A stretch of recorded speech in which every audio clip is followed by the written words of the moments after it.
La palabra del día de hoy en Josué capítulo 5. Tengan la bondad y abran sus Biblias, enciendan sus Biblias para que ella misma encienda sus corazones en Josué capítulo 5.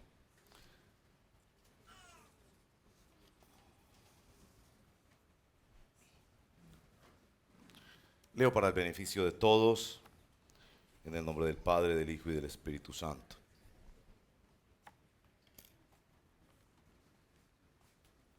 Leeremos desde el verso 2 hasta el verso 15 del capítulo 5 de Josué. En aquel tiempo, el Señor le dijo a Josué: prepara cuchillos de pedernal y vuelve a practicar la circuncisión entre los israelitas. Así que Josué hizo los cuchillos y circuncidó a los varones israelitas en la colina de Aralot. Realizó la ceremonia porque los israelitas en edad militar que habían salido de Egipto ya habían muerto en el desierto. Todos ellos habían sido circuncidados, pero no los que nacieron en el desierto mientras el pueblo peregrinaba después de salir de Egipto. Dios les había prometido a sus antepasados que les daría una tierra donde abundan la leche y la miel, pero los israelitas que salieron de Egipto no obedecieron al Señor, y por ello Él juró que no verían esa tierra. En consecuencia, deambularon por el desierto durante 40 años hasta que murieron todos los varones en edad militar. A los hijos de estos, a quienes Dios puso en lugar de ellos, los circuncidó Josué, pues no habían sido circuncidados durante el viaje. Una vez que todos fueron circuncidados, permanecieron en el campamento hasta que se recuperaron.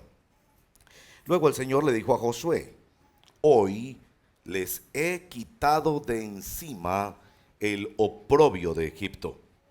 Por esa razón aquel lugar se llama Gilgal hasta el día de hoy. Al caer la tarde del día 14 del mes primero, mientras acampaban en la llanura de Jericó, los israelitas celebraron la Pascua. Al día siguiente, después de la Pascua, el pueblo empezó a alimentarse de los productos de la tierra, de panes sin levaduras y de trigo tostado. Desde ese momento dejó de caer maná, y durante todo ese año el pueblo se alimentó de los frutos de la tierra.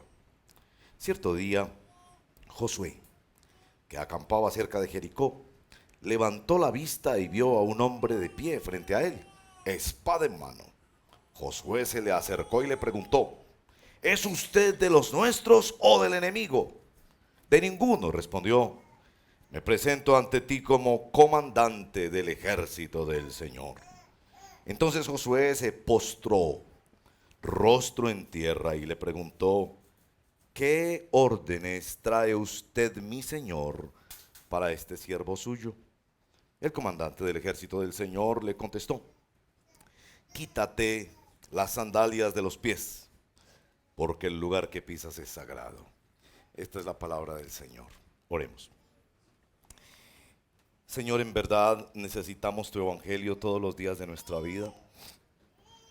El poder de nuestro Señor Jesucristo para salvar y santificar.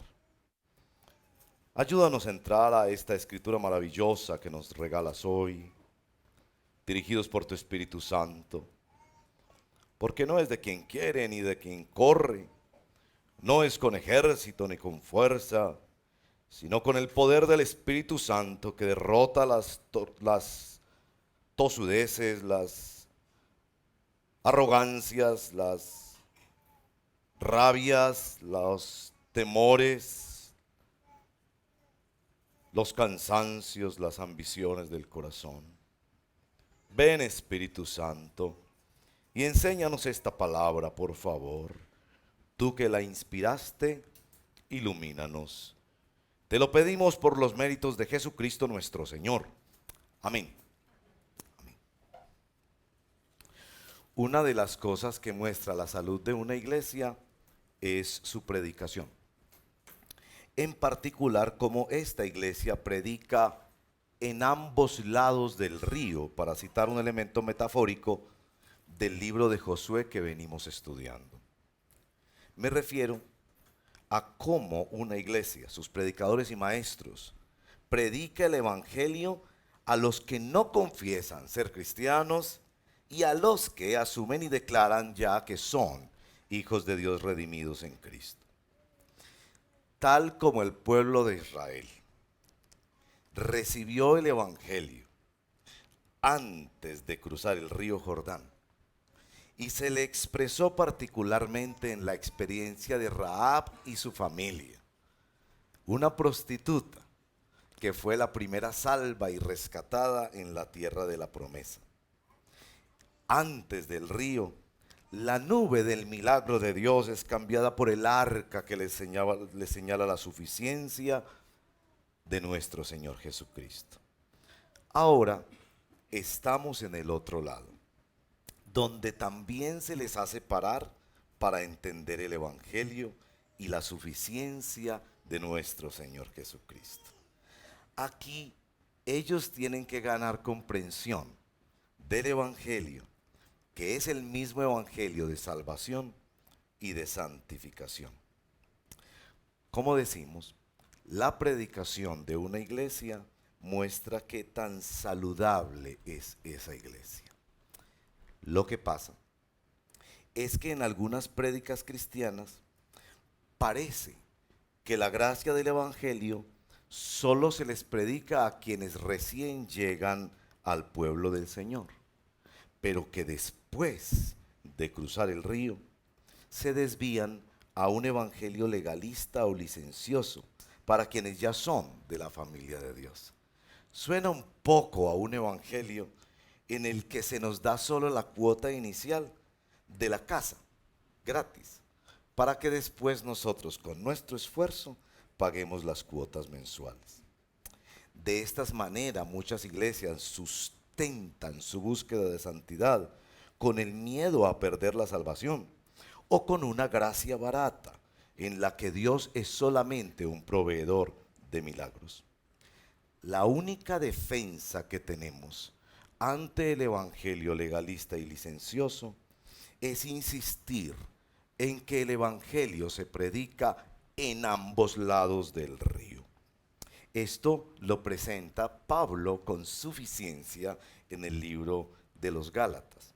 Por supuesto, al otro lado del río tenemos la dirección del Espíritu Santo que nos permite una mayor comprensión del evangelio para vivir en arrepentimiento y fe. Al otro lado del río se notan tres cosas bastante interesantes que quiero mencionar a modo de introducción. La primera, de nuevo se les hace parar. Deseosos, ávidos de entrar en la tierra prometida, tienen de nuevo que parar. Parece que nosotros no aprendemos hasta que no paramos. Parece que con frecuencia necesitamos un retiro espiritual para ajustarnos al evangelio de nuevo. En segundo lugar, se les hace vivir experiencias de comunidad, la circuncisión, la Pascua, el encuentro con el Señor. Así que el evangelio no es de sálvese quien pueda, un asunto individualista, sino algo que nos acerca a la iglesia. Y aquí tenemos a la iglesia del Antiguo Testamento. Y en tercer lugar, se les hace atender a las cosas pendientes. Tres cosas tenían ellos pendientes. Parece que nosotros, que somos llamados animales de costumbres, se nos suma el miedo al cambio y nos quedamos detenidos en cosas pendientes. La terminología moderna ha acuñado esta expresión, procrastinar. Palabra rara, yo sé, no es una obscenidad. Procrastinar. Procrastinar es aplazar, dejar cosas pendientes. De eso hablaremos en este texto de la palabra del Señor. ¿Qué cosas tiene usted pendiente? Arreglar el closet, devolver un libro, visitar el médico, pedir perdón, sacar un objeto de la casa, arreglar un asunto pagar una deuda, investigar algo, devolver algo, hacer una visita pendiente. Algunos se escudan de que los cristianos no atendemos lo pendiente por un verso de la Biblia. Miren pues, a veces se usa la Biblia para pecar. Ellos dicen, si alguno está en Cristo, nueva criatura es. Las cosas viejas pasaron, ahora todas son hechas nuevas. Es decir, un cristiano ya no paga las deudas, ni pide perdón por el pasado, ni da explicaciones, ni devuelve los libros que tiene en la casa, de repente alguna Biblia, que no ha devuelto todavía. Pero aquí vemos la pedagogía del Señor, guiando a su pueblo directamente, rodeándolo de circunstancias milagrosas y viniendo de una manera absolutamente sorprendente al encuentro de su pueblo para decirle esto: atiende las cosas pendientes. 3 experiencias de lo pendiente hay aquí. Y anhelo que cuando entremos a ellas, usted vaya revisando su casa, su cuerpo, sus relaciones, sus finanzas. Vayan codeándose esposo y esposa, hijos y hermanos, para decir, hay unas cosas pendientes. 3 cosas pendientes hay en nuestro pasaje. La primera es un compromiso pendiente. Llevaban nada más y nada menos que 40 años sin cumplir uno de los signos centrales de la fe de la iglesia en el Antiguo Testamento, que era la circuncisión. Un compromiso pendiente, una celebración memorable. Ellos se dan cuenta que deben celebrar la Pascua y proceden a hacerlo. Y en tercer lugar, un encuentro extraordinario, una comunión extraordinaria. Así que en nuestro texto tenemos una cirugía, una comida y unas sandalias. Primero, el compromiso pendiente. Bueno, el compromiso era la circuncisión. ¿Qué es la circuncisión? Rapidito, porque no me puedo detener, tampoco les voy a mostrar fotos al respecto. La circuncisión es un corte de piel en el miembro viril masculino que Dios pidió como señal del pacto. Se practicaba en los niños recién nacidos y en los que se convertían al pueblo de Dios. ¿Qué significa la circuncisión?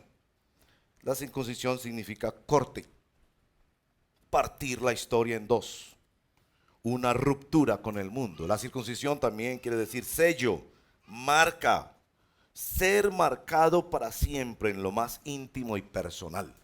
La circuncisión también significa representación. El varón representa a sus familias y sus generaciones, rompe con otras historias y las maldiciones de sus antepasados para comenzar una vida y una relación de bendición con Dios.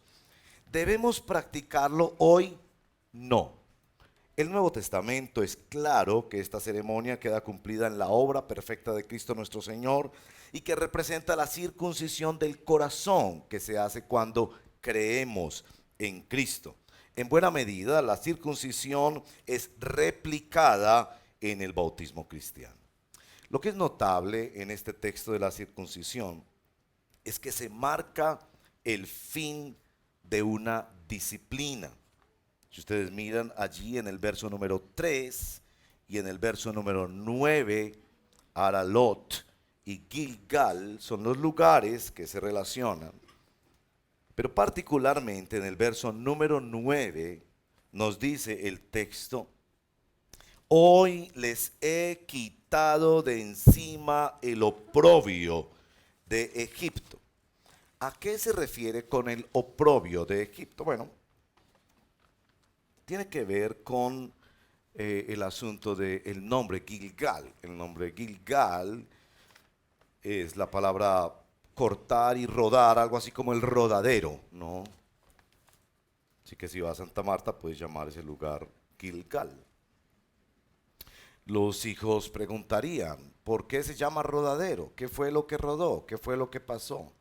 y ellos dirían el oprobio de Egipto. Varios elementos con respecto al oprobio de Egipto. El fin de la esclavitud del mundo, el fin de la discriminación por ser hebreos, el fin del miedo y el fin de la vergüenza. Todo eso englobado con esta afirmación que el texto lo relata. Se terminó la disciplina. Ya ahí tenemos un par de aplicaciones en la primera parte, y es la disciplina que el Señor hace, el Señor la termina.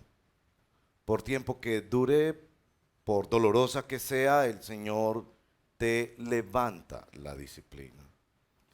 Yo no sé si alguna vez a ti te han disciplinado algunas de las autoridades de Dios, sea la autoridad de tus padres, la autoridad de iglesia o la autoridad del Estado, y nunca te han dicho, ya se acabó la disciplina. Se terminó. Cumpliste la disciplina. A propósito del libro de Deuteronomio, que es el libro del Antiguo Testamento que más usa el concepto de disciplina junto al libro de Proverbios, declara que esa disciplina fue de bendición y que durante la disciplina Dios los bendijo. Y ese dato es extraordinariamente importante, pero aquí la disciplina se terminó. Atrás quedaron 400 años de historia, atrás quedaron 40 años de rebeldía en el desierto. Comienzas una nueva etapa. ¿Por qué? Por el Evangelio. Por la acción de Dios que redime a su pueblo mediante la obra de nuestro Señor Jesucristo, que es lo que señala la circuncisión y el bautismo. La obra de Cristo hace una diferencia en tu vida. Y aquí quiero hacer una observación muy importante para padres de familia. Padres de familia, por favor, cuando disciplines a tus hijos, y debes disciplinarlos, no solo físicamente, en muchas otras formas se disciplinan los hijos, siempre diles cuándo se termina la disciplina. Aquí el Señor está asegurando que su pueblo, que atiende lo pendiente, termine una etapa de su vida. Y esto nos da la principal conclusión de este primer punto. Escucha bien. Cuando atiendes lo pendiente, Dios termina procesos en tu vida. Cuando atiendes lo pendiente, Dios comienza nuevos procesos en tu vida. Por favor, atiende lo pendiente. Y espero que ya después de este primer punto, que es el más largo de los tres, ya empieces a tener una lista en tu mente y en tu corazón. Y yo no estoy aquí para decir que yo soy mejor que tú. Yo también tengo mi lista. Ni estoy aquí para decirte que tú eres peor que todos los demás. Tranquilo. Todos aquí somos pecadores, redimidos por la sangre de Cristo, pero todavía con cosas pendientes. No estás solo.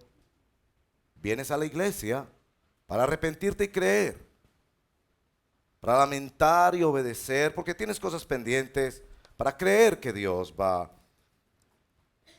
cerrar procesos y abrir nuevos momentos en tu vida si atiendes lo pendiente.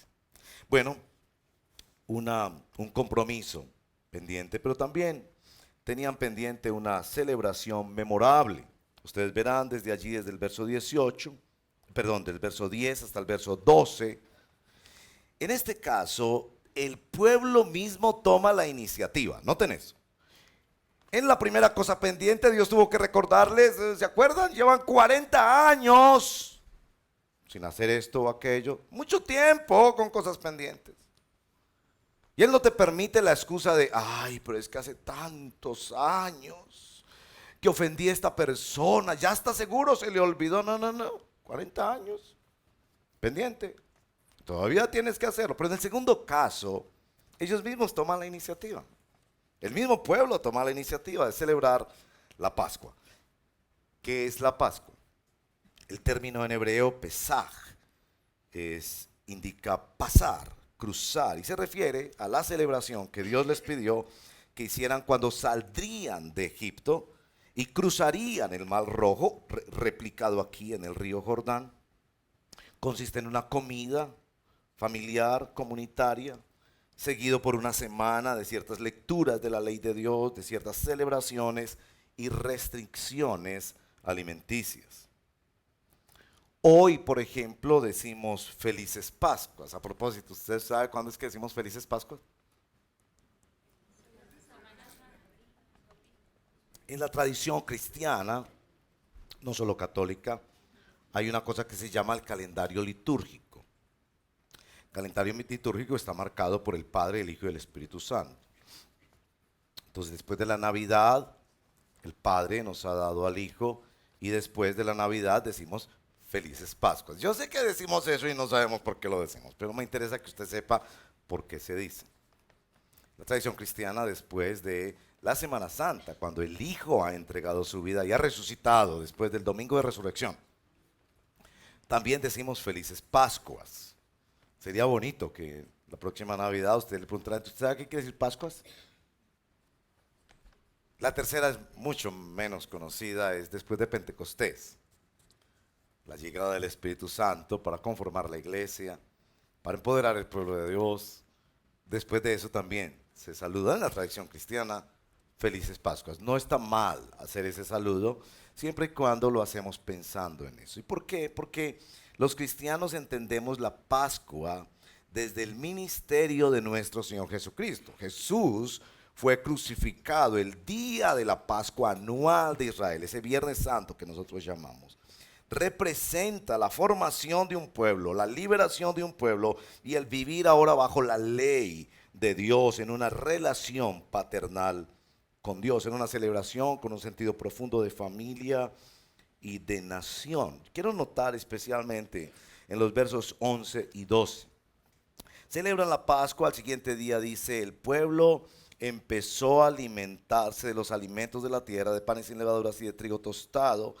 Desde ese momento dejó de caer maná y durante todo el año el pueblo se alimentó de los frutos de la tierra. A la obediencia de Dios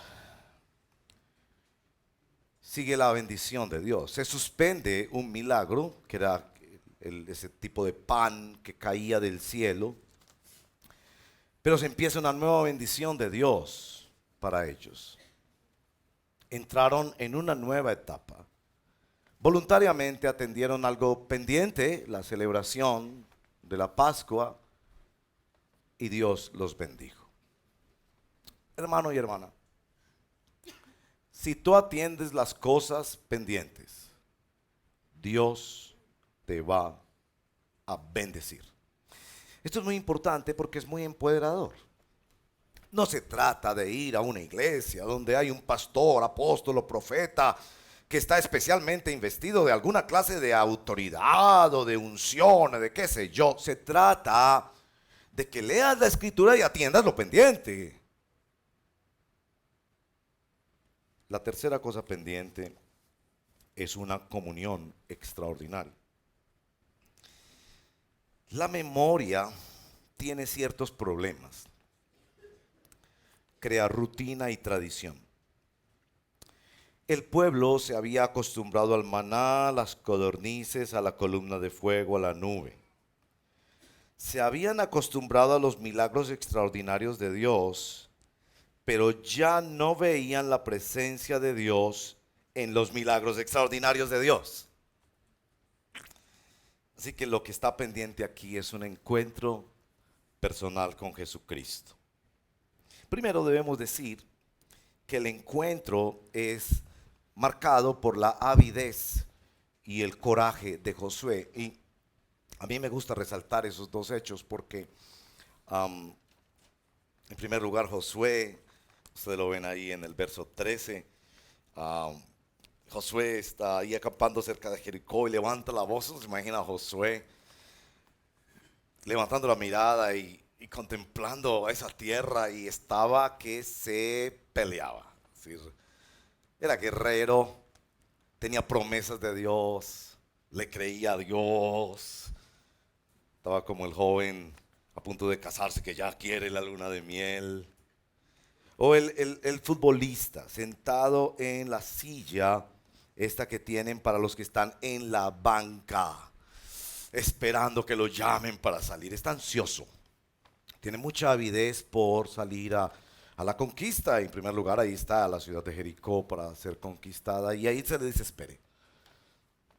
Esa avidez es loable, refleja el deseo de servir, el deseo de ver las promesas de Dios, la no pasividad, la actividad, la proactividad cristiana está ahí. También debemos ver el valor de Josué. Noten en el verso número 13, le pregunta a este soldado que viene con la espada desenvainada: ¿eres de los nuestros o del enemigo? ¿Cierto? Algo así como, y entonces, ¿qué quiere? Póngala como quiera, ¿no? Como un buen paisa que saca el machete a medianoche cuando escucha un sonido por allá y quiere mostrar su valor. Y yo quiero destacar eso de todas formas, porque aquí hay mucho de liderazgo cristiano. El siervo que está dispuesto a exponer su vida por el pueblo. Y que Dios bendiga a los pastores y los siervos de Dios y las siervas de Dios en tantos lugares de Colombia donde han servido a riesgo y a costo de sus propias vidas. Y esto es muy bonito en Josué, la verdad. Pero evidentemente en este encuentro hay unas cosas que Josué debe entender. Aunque ofrece su vida con avidez y disposición a la pelea, hay dos lecciones pendientes que tenía que aprender. Y hay cosas pendientes, hay memorias pendientes, hay lecciones pendientes. La primera lección es la humillación. La respuesta del comandante del ejército del Señor, que no es otro que nuestro Señor Jesucristo. Los estudios rigurosos de este texto lo señalan como una teofanía, una manifestación preencarnada de nuestro Señor Jesucristo. El verso 14 es muy humillante. Es humillante por dos aspectos. Primero es que ante la pregunta, ¿eres de los nuestros o del enemigo?, dice: yo no soy de nadie. Y si ustedes saben, uno se acostumbra como que el Señor, como que uno tiene al Señor en el bolsillo, o como que esta iglesia es dueña del Señor por los milagros extraordinarios que Él hace cada semana entre nosotros, o que Dios es el parcero del predicador o del pastor o del siervo de Dios de turno.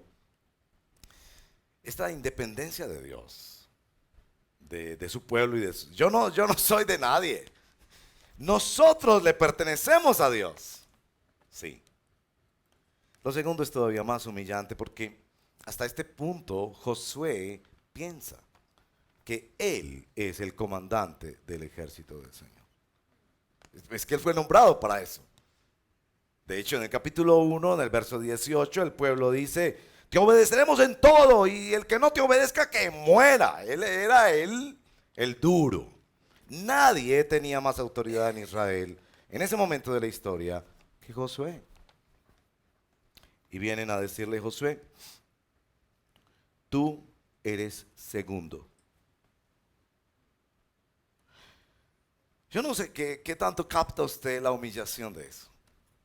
Él se levanta para pelear, está dispuesto a exponer la vida por el pueblo de Dios. Pregunta: ¿de los nuestros o de los enemigos? Porque para las que sea, tú eres segundo. Tus sentimientos no son lo más importante aquí. Tus pensamientos no son lo más importante aquí. Tu historia no es lo más importante aquí. Tus planes no es lo más importante aquí. Lo más importante aquí es la dirección de Dios y lo que Dios quiere hacer con su pueblo. El plan de Dios, la soberanía de Dios, la voluntad de Dios. La voluntad de Dios esencialmente es humillante. Por eso la gente cree que nosotros somos locos. Nosotros le hemos entregado nuestra voluntad a otro.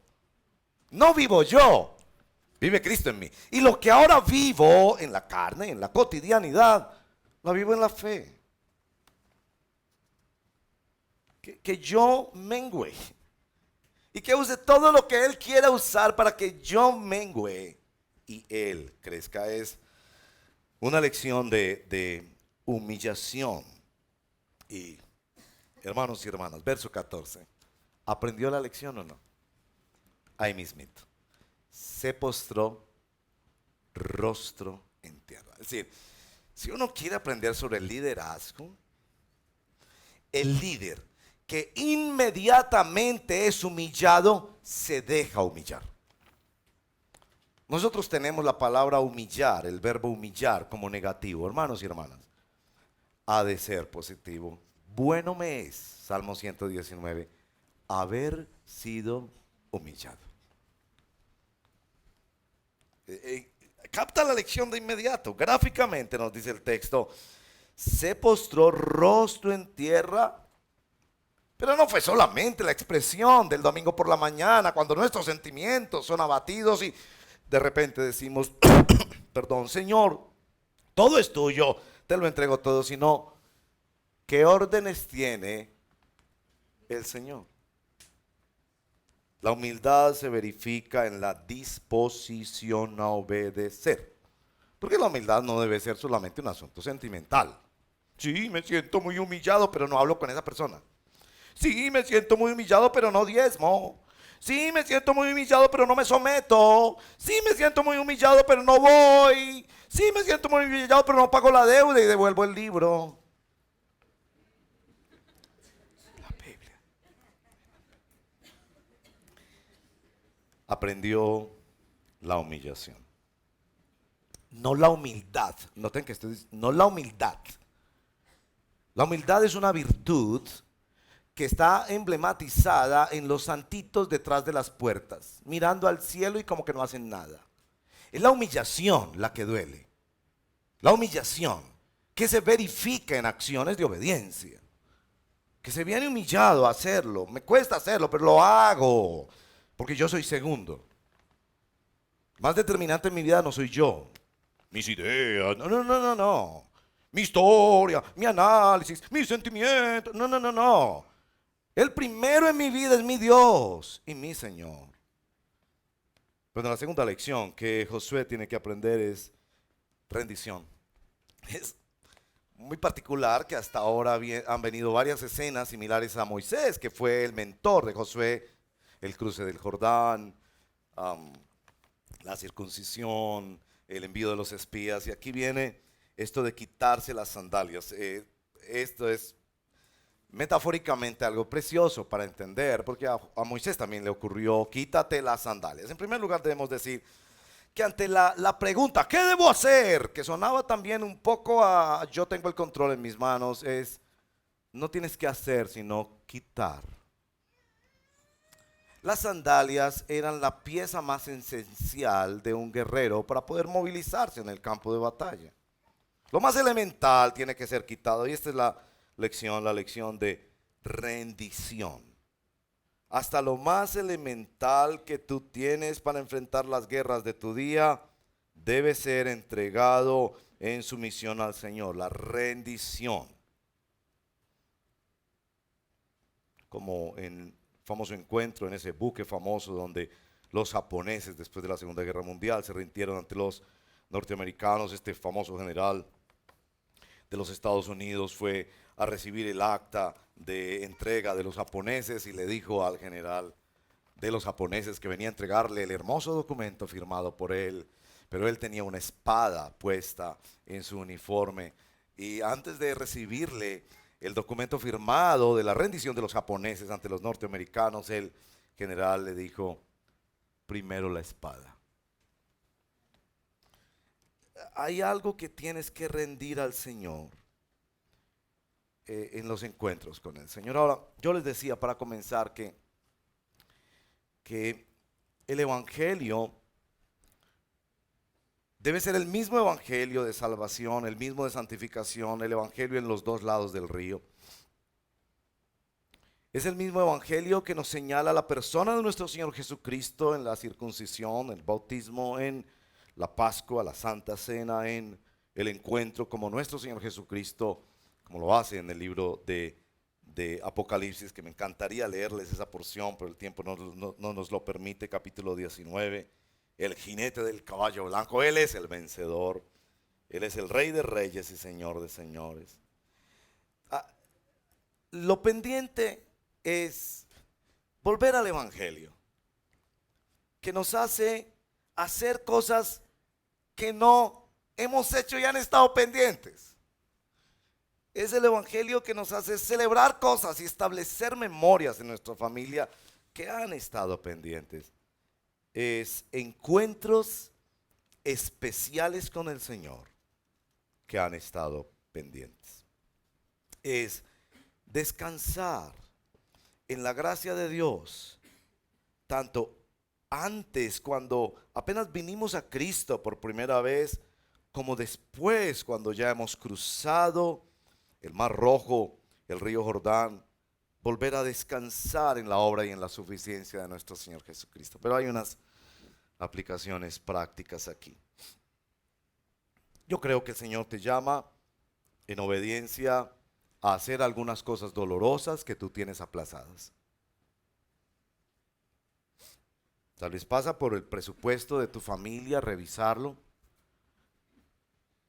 y cortar algunas cosas que deben ser cortadas allí, que no son prioritarias, que te están enfermando la vida y encerrando en problemas financieros. Puede ser relaciones con personas que se han postergado y no ha habido perdón y abrazo y claridad. Dios te llama a hacer cosas, descansando en que Él es el que está allí presente haciéndolas contigo. Descansando en que en tu arrepentimiento y tu fe Dios actuará y comenzará nuevas etapas, traerá nuevas bendiciones a tu vida. Creo que hay nuevas memorias que establecer. Ellos establecen la Pascua como memorial esencial. Yo no sé cuáles son las celebraciones más importantes en tu vida. A veces noto que para algunos de nosotros el cumpleaños, el aniversario, el Día de la Madre, la Navidad, las vacaciones son tan importantes, pero venir a la iglesia no es tan importante. Hacer el devocional no es tan importante. Tener por lo menos un retiro al año no es tan importante. Ayunar. Y yo creo que así como el Señor te llama a hacer cosas que están pendientes, Dios también te llama a establecer ceremonias memoriales en tu vida, en tu familia, que están pendientes. Y en tercer lugar, creo que el Señor nos llama a encuentros especiales con Él que están pendientes. Quizás es el ayuno, quizás es la asistencia a un retiro, tomar un retiro personal de búsqueda del Señor. Yo quisiera, hermanos y hermanas, me perdonan que sueno bastante persuasivo, incisivo en comentarios que hago al respecto, pero muestra a Cristo. Es un retiro para nosotros cada año. Es humildemente ponernos bajo la enseñanza bíblica de hermanos especialmente dotados por el Señor para enseñarnos la palabra. Es encontrarnos con creyentes de otras congregaciones que nos enseñan mucho desde sus tradiciones, de sus diferentes formas de adoración, desde su dinámica. Y perdónenme que sea enfático, pero cuando pensaba en esto esta semana, yo decía, ¿para cuántas cosas nosotros somos capaces de parar nuestra vida? Como pararon ellos aquí, deseosos de hacer mil cosas, pero pararon en obediencia al Señor. Y tú puedes sacar un día de trabajo porque llegó tu tía del extranjero y quieres pasar ese día con ella, que ya no tienes sino un par de días en la ciudad, o tienes una diligencia médica y hasta renuncias al salario de ese día, o organizas o pides ese día de las vacaciones, o le insistes a tu jefe, por favor, dame ese día, que es que hay un concierto muy especial, o el partido de fútbol extraordinario y ese día lo voy a dedicar. Y yo no digo que eso está mal, porque hay lugar en la vida cristiana para la sana recreación y para que también, por supuesto, días especiales con familia o vacaciones. Pero aquí creo que se nos está hablando de pendiente de buscar encuentros especiales con el Señor. Si bien Josué lo recibió de manera sorpresiva, el mensaje es claro para Israel. Es esencial que aprendamos a ser segundos, y eso se da en el encuentro especial con el Señor. Ellos desarrollaron estas festividades y todo un calendario para asegurarse que aprendían a ser segundos, porque si no nos creemos la mentira de que somos primeros. El espejo nos hace pensar todos los días que nosotros somos primeros. Bueno, los propagandas y el comercio nos hacen pensar lo mismo. Pero ¿qué tal si una aplicación, además de pensar en cosas que debemos hacer, en ceremonias y cosas memorables que debemos establecer, también hay encuentros con el Señor que debemos priorizar? Y hermanos, como les hablo en nombre de los pastores de la congregación, somos 4 parejas pastorales. Nosotros anhelamos que todos ustedes, todos y cada uno, participen de Muestra a Cristo. Es en un espacio como la Universidad de Medellín, que está hermosamente diseñado para interactuar con los hermanos, ver literatura. El equipo que nos dirige en la alabanza es extraordinario, las enseñanzas, pero sobre todo es poder estar ahí para dedicar tiempo para el Señor. Sí, devocional, diario y muchas otras cosas, pero y como iglesia, como pueblo, estar allí. Además de que nos comunicamos algo a nosotros mismos. Estamos cada año comunicándole a esta ciudad que anhelamos que un día esta ciudad se paralice para ver cómo Dios nos muestra a Cristo en las Sagradas Escrituras. Quiero dejarles ese desafío en particular, pero pido que oremos y que tú ores al Señor sobre los pendientes que hay en tu vida.